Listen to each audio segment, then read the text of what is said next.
Bonjour monsieur, Bonjour Franck Abel. pourriez-vous nous présenter Saint-Just en quelques mots en ce qui concerne à la fois son caractère et son physique? Alors on a beaucoup de témoignages contemporains sur le caractère de Saint-Just justement qui ressort toujours comme un personnage très froid, très dogmatique, d'un abord difficile. C'est quelque chose qu'il avait en commun avec Robespierre, qu'on présente d'ailleurs assez souvent sous les mêmes traits de caractère, ce qui a fait que ces deux personnages se sont beaucoup unis au cours de la Révolution et singulièrement à partir de 1793 quand ils ont commencé à gouverner ensemble. Donc c'est vrai qu'on a affaire là à deux personnages qui pensaient en quelque sorte incarner à eux seuls la Révolution, ce qui en faisait quelque part des sortes de grandes figures dans l'opinion populaire sans culotte en particulier, et montagnarde, et ce qui les distinguait un peu des autres collègues avec lesquels ils ont eu souvent d'ailleurs beaucoup de difficultés à coexister au quotidien au sein du comité de salut public. Alors au physique c'est encore différent, c'est-à-dire qu'on a beaucoup de portraits de Saint-Just, on a un portrait de Proudhon, on a un portrait de Greuze, on a un portrait de David, qui est celui que j'ai reproduit sur la couverture de mon livre, et on me demande parfois s'il était vraiment si beau que ça. Bon, il était jeune, ça bien sûr, il est arrivé à la Convention à l'âge de 25 ans, il est mort à un mois de ses 27 ans, donc c'était quelqu'un de très jeune, c'était le Benjamin de la Convention. Michelet, dans l'histoire de la Révolution française, parle de son physique androgyne. On n'a rien comme portrait qui nous permet vraiment de penser qu'il avait un physique androgyne. Rien qui permet de penser non plus qu'il était spécialement beau, mais singulièrement, il n'était pas spécialement laid non plus. Et on a quand même beaucoup de témoignages de ses contemporains, députés ou collègues, qui effectivement parlent du physique de Saint-Just comme d'un physique agréable, ou en tout cas pas particulièrement repoussant. C'était pas non plus spécialement peut-être quelqu'un de particulièrement attirant, parce que ses portraits sont assez différents les uns des autres, mais on retrouve quand même certains traits communs entre ces différentes représentations. Contrairement à Camille Desmoulins, par exemple, qui se déclare rapidement républicain dès le début de la Révolution et défend la mise en place d'une république, Saint-Just, à l'instar de nombreux autres révolutionnaires, n'est fondamentalement pas hostile à Louis XVI et à la royauté au début de la Révolution. Comment expliquez-vous son basculement dans le camp des révolutionnaires intransigeants? Intransigeants et radicaux. Alors là, ça fait partie non pas du mystère, mais d'une des zones d'ombre de Saint-Just. C'est vrai qu'il a écrit un livre dès 1791 qui s'appelait L'Esprit de la Révolution, et dans lequel il se prononçait plutôt en faveur de la monarchie constitutionnelle et se montrait relativement indulgent à l'égard de Louis XVI et même de Marie-Antoinette.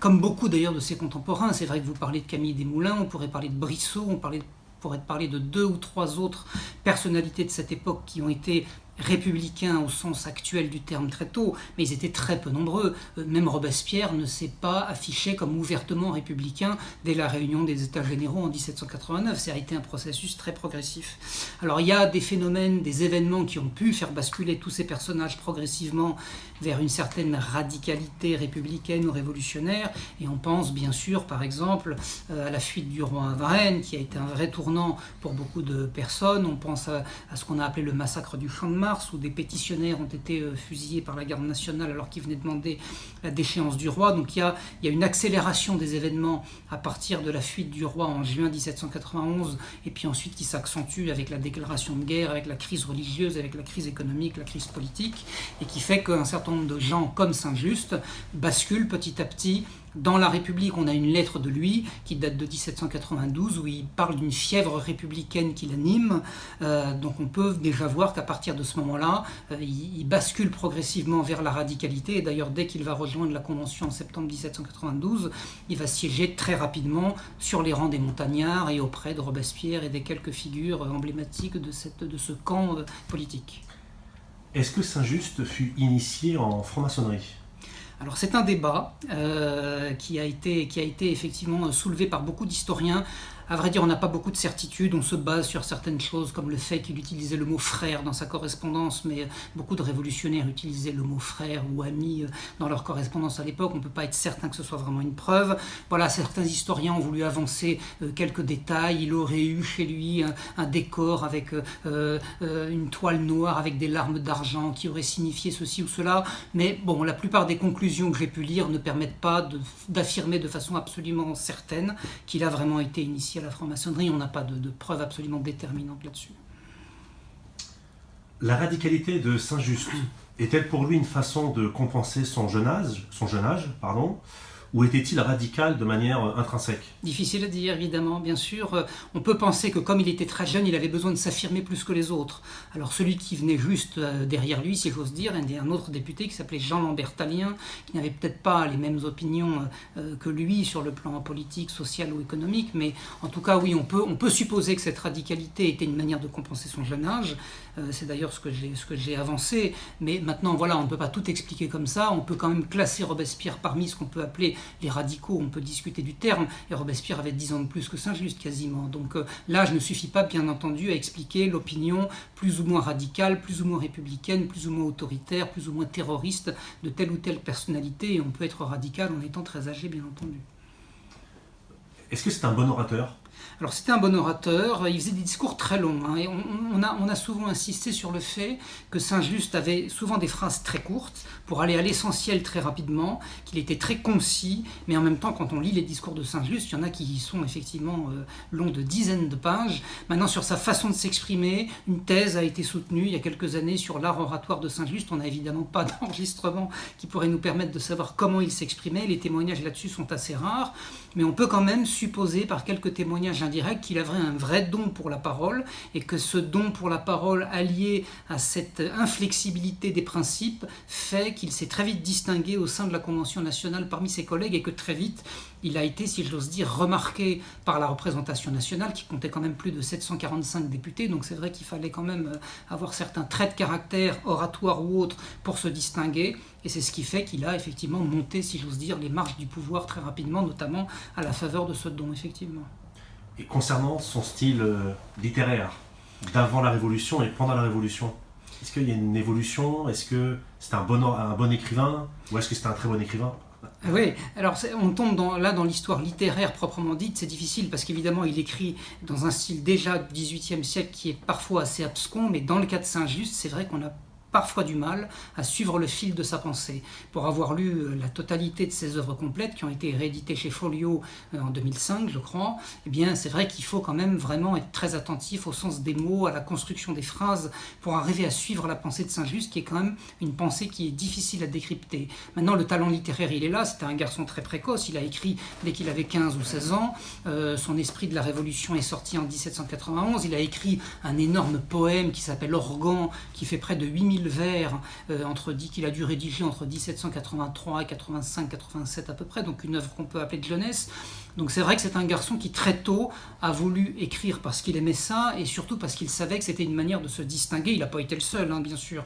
Mirabeau, Barnave, beaucoup ont écrit très jeunes justement pour sortir du lot et parce qu'il y avait l'espoir très rapidement de se faire élire député et d'avoir un rôle national. Donc l'écriture est pour lui l'expression d'un talent littéraire certain, mais c'est surtout pour lui une manière de se distinguer politiquement parlant et de se faire remarquer de manière à être poussé par les électeurs vers Paris et vers le pouvoir. Alors, vous commencez votre livre là-dessus, moi j'ai préféré l'aborder dans un deuxième temps. Quelles sont les origines familiales et sociales de Saint-Just? Alors Saint-Just, qui passe pour le grand défenseur des pauvres et des déshérités, n'était pas né dans une famille pauvre et déshéritée.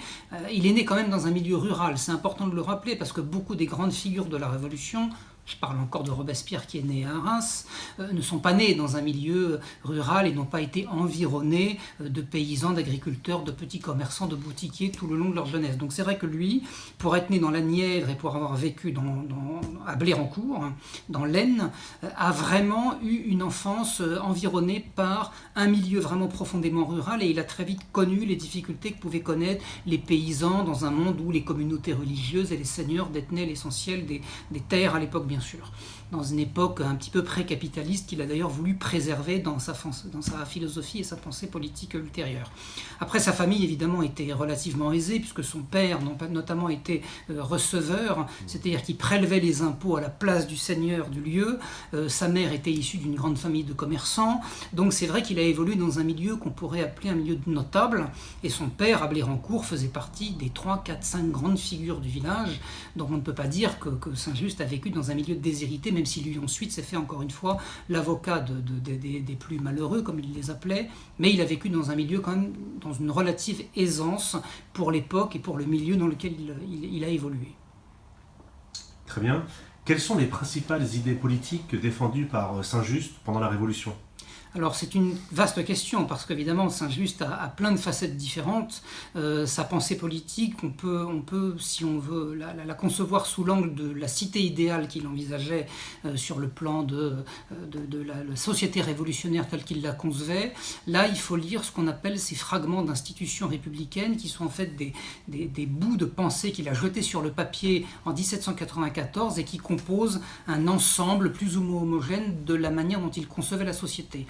Alors c'est évidemment très vaste, hein, ces fragments sont composés de centaines de documents différents, mais on peut dire en gros que c'est quelqu'un qui défend la représentativité, c'est-à-dire que c'était quelqu'un qui est très attaché à l'Assemblée et au fait que la souveraineté populaire peut être représentée par des députés. Et là il se distingue de Rousseau par exemple, qui pensait que la volonté générale ne pouvait pas être représentée. Alors que lui, oui, ça c'est important.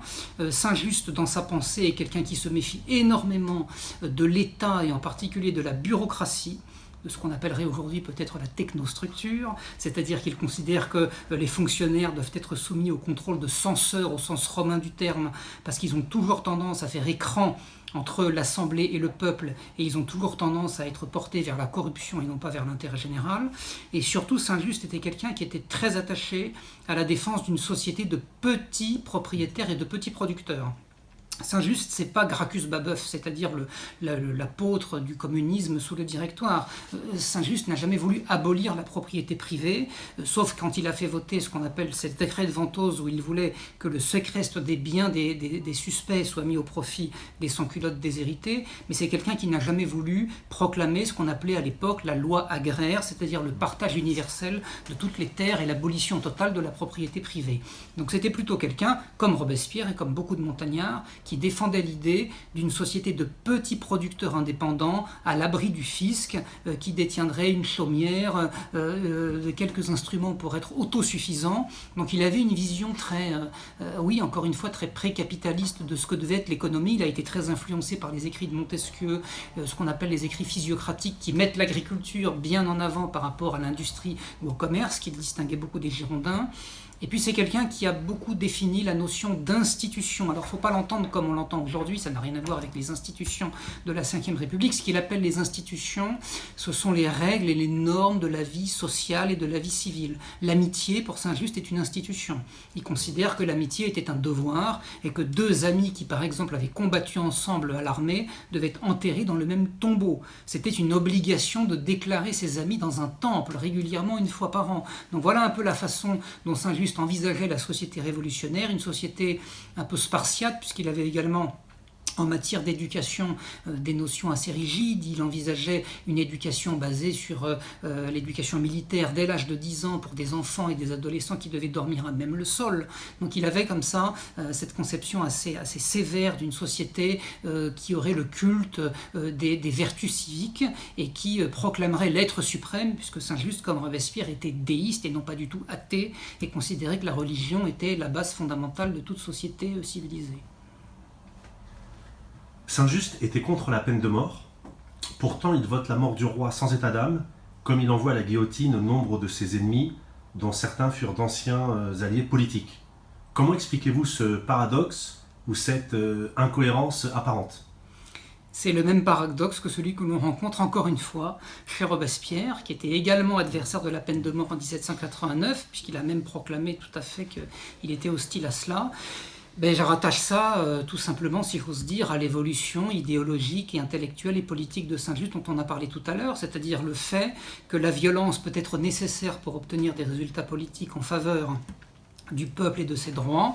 Et Saint-Just ira même beaucoup plus loin, puisque même peut-être autant, voire davantage que Robespierre, il est vraiment l'incarnation de la terreur comme étant la modalité de la construction de la société révolutionnaire. C'est-à-dire que dans l'esprit de Saint-Just, non seulement la terreur et donc la peine de mort est un moyen de défendre la République contre ses ennemis intérieurs et extérieurs, mais elle est un moyen d'épurer la société de ses mauvais éléments et des ennemis du peuple pour construire la société révolutionnaire telle qu'il la rêve.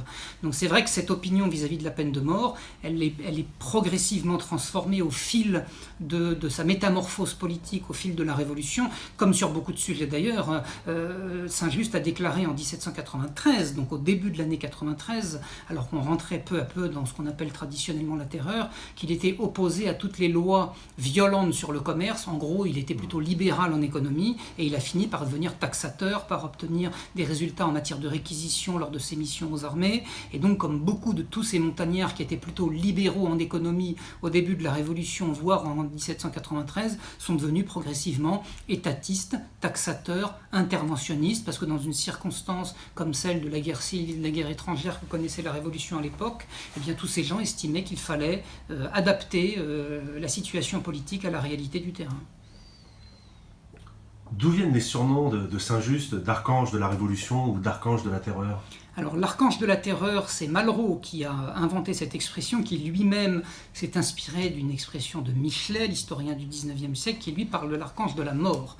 Alors l'archange de la Révolution, c'est moins courant, et c'est justement parce que c'est moins courant que je l'ai adopté comme sous-titre pour mon livre. Je n'ai pas voulu plagier ni Malraux ni Michelet, je ne me serais pas permis de le faire. Après, il y a ce terme un peu énigmatique d'archange. Alors l'archange, effectivement, c'est le messager de la mort, le messager de la terreur. C'est évidemment une expression qui est bien postérieure à l'époque de la Révolution. On n'a jamais surnommé Saint-Just l'archange, mais en revanche, on a le témoignage d'un conventionnel dans ses mémoires qui dit que Saint-Just méritait vraiment le surnom d'exterminateur, davantage que Robespierre. Donc là, on associe toujours cette terreur à Robespierre, mais Saint-Just en a été aussi l'incarnation idéologique la plus forte, et donc c'est un petit peu pour cela que ce surnom lui a été donné, ce qui est d'ailleurs un peu en contradiction avec la terreur telle qu'il l'a exercé ou fait exercer effectivement sur le terrain lorsqu'il a été en mission à l'armée du Rhin et à l'armée du Nord. Et c'est vrai que cette notion de terreur est davantage rattachée à un discours qu'il a prononcé en octobre 1793 et où il a déclaré devant les députés « Vous devez punir non seulement les traîtres mais les indifférents même, vous devez punir quiconque est passif dans la République ». Ce qui veut dire que dans l'esprit de Saint-Just, toute personne, tout individu qui ne participe pas de façon active, personnelle et volontaire à la construction de la société révolutionnaire telle que lui l'envisage avec ses amis, eh bien se met en marge de la société révolutionnaire et même plus devient un ennemi du peuple. Voilà ce qui justifie notamment ce surnom d'archange de la mort. Stefan Zweig, dans son livre consacré à Fouché, il commet une petite parenthèse et il évoque l'énergie déployée par les révolutionnaires en France lors des événements de 92-93, et il parle également de l'énergie formidable déployée par les révolutionnaires russes en 1917. Comment expliquez-vous cette énergie qui accompagne Saint-Just tout au long de sa carrière ? Là, on est dans la psychohistoire, on est dans l'analyse d'une psychologie qui est toujours très difficile à analyser, parce que tous les députés de cette époque, même montagnards, n'ont peut-être pas effectivement manifesté la même énergie. Donc c'est vraiment une question difficile. Je pense que c'est quelqu'un qui a été profondément habité par son idéologie, par ses idées, par ses principes, qui a conçu cette révolution républicaine comme un moment de bouleversement et de transformation majeure de la société qui allait bien au-delà, naturellement, de ce que les députés envisageaient en 1789, lorsque la monarchie s'est transformée peu à peu en monarchie constitutionnelle. Et je pense que tous ces gens sont allés beaucoup plus loin que ça, ont considéré que la révolution devait être un phénomène qui ne devait pas simplement limiter les pouvoirs politiques d'un monarque, mais transformer la société en profondeur. Et c'est d'ailleurs ce qui distingue fondamentalement la révolution de 89 de celle de 93, et même la révolution française d'autres révolutions, comme la révolution américaine par exemple, où naturellement on n'avait pas des millénaires d'histoire derrière soi, où ces colonies anglaises étaient très récentes. Il y a dans la révolution française cette ambition profonde de transformer du sol au plafond toute la société, de détruire la société ancienne pour construire une société nouvelle. Et donc c'est dans cet élan radical qui caractérise cette révolution française et surtout sa deuxième partie, à partir du renversement de la monarchie absolue et ensuite la monarchie constitutionnelle en août 1792, c'est dans cette dynamique régénératrice que Saint-Just s'inscrit, et je pense qu'on peut interpréter cette énergie et cette radicalité dans le contexte que je viens d'exposer. Vous en parlez dans votre livre, quand il va voir les armées aux frontières, il arrive à remobiliser les troupes.